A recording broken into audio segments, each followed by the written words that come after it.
In this movie, we're going to look at interpreting footage correctly, why you'd want to do it, and how you do it. Now, I'm starting with a brand new, fresh project here. Go ahead and double click in the project panel, and we're going to import lightsaberfight.movie.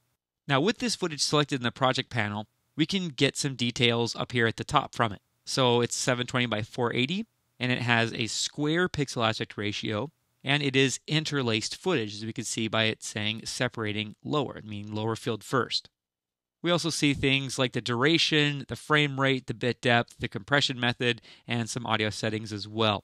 But let's go ahead and drag this down to the new composition icon at the bottom of the project panel, make a new comp with the same settings, and we'll see a lot of problems. It looks like an old kung fu movie from the 70s where the pixel aspect ratio is not quite right. I'm looking a little too skinny here, unfortunately. So what we can do is click on this footage, and what we used to have to do is right-click on it and go to Interpret Footage Main. But in CS4, there's a new button at the bottom left-hand corner of the project panel. Go ahead and click that to open up the Interpret Footage dialog box. Now, I happen to know some things about the way this clip was shot, because that's me right there. I know that this was shot with widescreen, so I'm going to change the pixel aspect ratio at the bottom to widescreen. Now, generally speaking, After Effects does a great job, better than other programs I've seen, as a matter of fact, at interpreting footage when it imports it.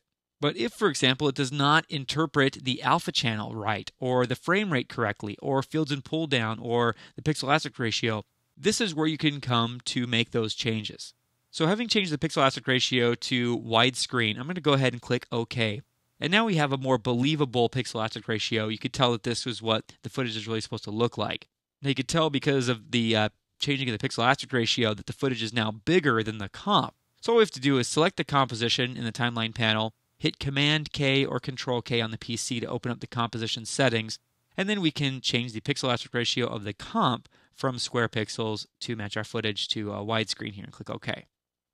Now there's one other problem here. If I zoom in closely, there's a lot of compression going on here, so there's going to be ugliness no matter what, but there's a lot of lack of detail in the character's face here, and a lot of stair-stepping along the collar and along the lightsaber, and this needs to be fixed. The problem is that After Effects interpreted this footage as having lower fields first. In actuality, this was shot progressive. So we can change that as well by selecting this footage, clicking the Interpret Footage button, and then going to the Fields and Pull Down area and changing Separate Fields from lower field first to off.